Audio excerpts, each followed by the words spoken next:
आप सभी को मेरा प्यार भरा जय श्री कृष्ण। तो आइए जानते हैं कि कार्तिक मास में दीपदान व स्नान करने की महिमा के बारे में। तो इस वर्ष कार्तिक मास का प्रारंभ 7 अक्टूबर 2025 से 5 नवंबर 2025 तक रहेगा। कार्तिक मास भगवान श्री हरि को अत्यंत प्रिय है। कार्तिक मास में सूर्य उदय से पहले स्नान करने की बड़ी भारी महिमा है। स्कंद पुराण के वैष्णव खंड के अनुसार न कार्ति समो मासो न कृतेन समम युगम न वेद सदृशम शास्त्रम न तीर्थम गंगाया सममम।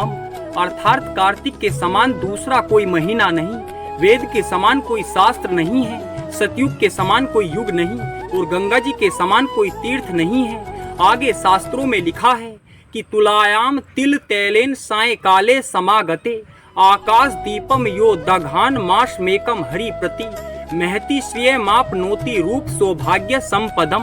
अर्थात जो मनुष्य कार्तिक मास में संध्या के समय भगवान श्री हरि के समीप तिल के तेल का दीप जलाता है, वह अतुल लक्ष्मी रूप सौभाग्य एवं संपत्ति को प्राप्त करता है। पद्म पुराण के उत्तरखंड अध्याय 121 में कार्तिक मास में दीप दान की तुलना अश्वमेध यज्ञ से की है। अग्नि पुराण के 2वें अध्याय में लिखा है कि दीपा दानात परम नास्ति न भूतम न भविष्यति। अर्थात दीप दान से बढ़कर न कोई व्रत है, न था और न होगा ही।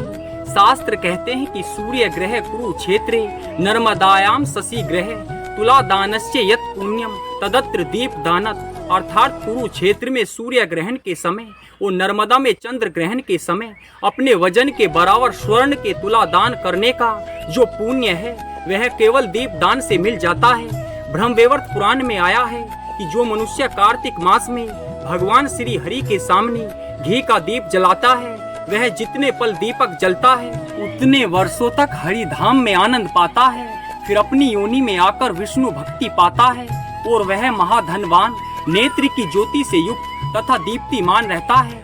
दीपदान से आयु और नेत्र ज्योति की प्राप्ति होती है। दीपदान से धन और पुत्र आदि की प्राप्ति होती है। कार्तिक में दीपदान करने वाला स्वर्ग लोक को प्राप्त होता है। तो अब जानते हैं दीपदान कहाँ करें।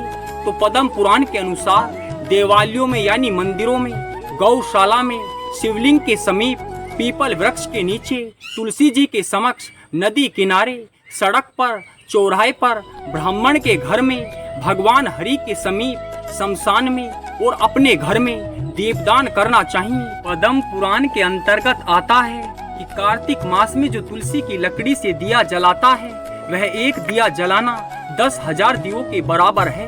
और यदि कोई मनुष्य तुलसी की लकड़ियों का हवन करे तो वह सहस्त्रों वर्षों तक भगवान श्री हरि के वैकुंठ धाम को प्राप्त होता है। पद्म पुराण में ब्रह्मा जी नारद जी से कहते हैं कि शीतल पुष्पानी ये यछन्ति जनार्दने कार्तिके सकलम वत्स पापम जन्मार्जितम देहते।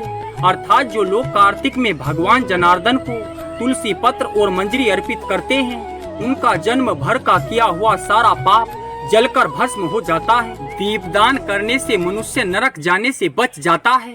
और दीपदान करते समय दीपक को भूलकर भी सीधा पृथ्वी पर न रखें, क्योंकि कालिका पुराण का कथन है कि सब कुछ सहने वाली पृथ्वी को अकारण किया गया पदाघात और दीपक का ताप सहन नहीं होता है। इसलिए दीपक को रखने से पहले दीपक को चावल का, गेहूं का या सप्त धान्य का आसन अवश्य देना चाहिए। तो ऐसी महिमा है कार्तिक मास में दीपदान करने की और ये मैंने आपको शास्त्र सम्मत बताया है।